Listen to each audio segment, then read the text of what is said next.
મહાશિવરાત્રિના મેળામાં પરમ પૂજ્ય સંતોના માર્ગદર્શનથી, ભૂપેન્દ્રભાઈ પટેલના માર્ગદર્શનમાં જુનાગઢ મહાનગર અને જિલ્લાના ભારતીય જનતા પાર્ટીના સૌ આગેવાનો દ્વારા અને જિલ્લા વહીવટી તંત્રના સૂચનથી રાજ્ય સરકારના વિભાગો સાથે સંકલન કરીને આ વર્ષે ભવનાથનો મેળો, મહાશિવરાત્રિ મેળો એ દેશનો સૌથી મોટો મેળોનું આયોજન કરવા માટેની આજની આ બેઠકમાં અનેક મહત્વના નિર્ણયો લેવામાં આવ્યા છે.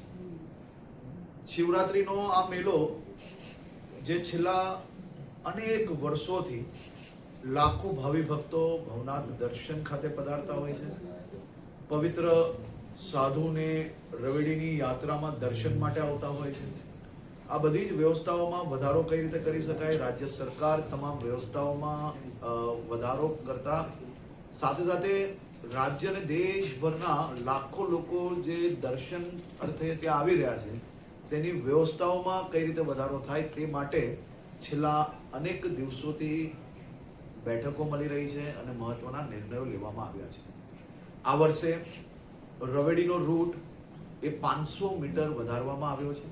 બધા જ સાધુ સંતોના સંકલનમાં ખૂબ મોટી સંખ્યામાં જ્યારે લોકો દર્શન અર્થે આવતા હોય અને તમામ લોકોને વ્યવસ્થાઓ મળી રહે તે માટે તમામ સાધુ સંતોએ સાથે મળીને આ સૂચન અને નિર્ણય લીધું છે અને એ વધારાની વ્યવસ્થાઓ સરકાર દ્વારા તાત્કાલિક ઉપલબ્ધ કરાવવામાં આવશે.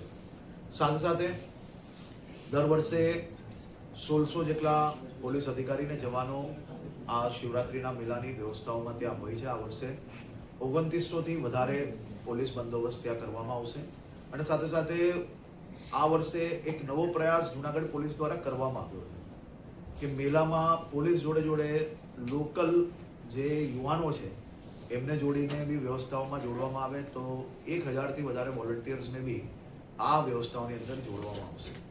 સીસીટીવી કેમેરાઓનો ઉપયોગ વધાર્યો છે રાજ્ય સરકારના ટુરિઝમ વિભાગ દ્વારા.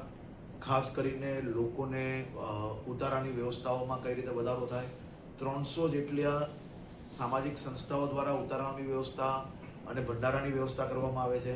આ સૌ સામાજિક સંસ્થાઓને બી હું આભાર માનું છું કે એટલા વર્ષોથી કામગીરી કરી રહ્યા છે. આ વર્ષે હજી વધુ મહત્વની જે વ્યવસ્થાઓ કરવાની હોય તેમાં બી એ લોકો સહભાગી થઈ રહ્યા છે. દરેક જગ્યા પર પાણીની વ્યવસ્થાઓ આ વર્ષે નવી કરવામાં આવશે.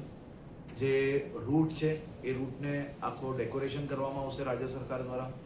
આ વર્ષનો આ મેળો એ અદ્ભુત હશે અને આજ તકનો સૌથી મોટો મેળો થાય તે પ્રકારની વ્યવસ્થાઓ કરવામાં આવી.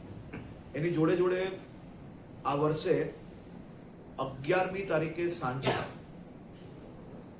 બધા જ સંતોની નગરમાં જ્યારે આગમન થશે તો ભવ્ય નગર યાત્રા નીકાળવાનું નક્કી થયું છે અને સંતો જ્યારે શિવરાત્રિના મેળામાં આવતા હોય તો સૌ ભક્તોની જે જવાબદારી છે એટલે કે ભક્તો સાથે મળીને બધા સંતોને વિનંતી કરી હતી કે આ વખતે જ્યારે એટલો મોટો મેળો આપણે આયોજન કરતા હોઈએ તો અમને સૌના મનમાં ઈચ્છા છે કે સૌ સંતોનું સ્વાગત થાય અને નગર આગમન પહેલાં નગર યાત્રા નીકાળવામાં આવે તો સૌ સંતોએ પરવાનગી આપી છે.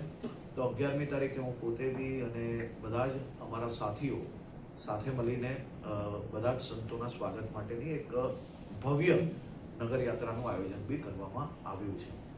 એની જોડે જોડે દેશભરમાંથી સાધુ સંતો, દેશભરમાંથી ભાવિ ભક્તો એ આપણા આ મેળામાં પધારે તે માટે રાજ્ય સરકાર દ્વારા સૌ સંતો જોડે માર્ગદર્શનમાં રહીને ભારતીય જનતા પાર્ટીની લોકલ ટીમ આ બધા જ લોકો સાથે મળીને એક દેશભરમાં સંતોને આમંત્રણ બી આપવાના છે. આ 4-5 દિવસ દરમિયાન સૌ લોકો આ મેળામાં પધારે અને મેળાની તમામ વ્યવસ્થાઓની બેઠક, સંકલનની બેઠક આજે કરવામાં આવી હતી. સૌ સંતોના માર્ગદર્શન મળ્યા અને અદ્ભુત રીતે આ મેળો કરવામાં આવશે.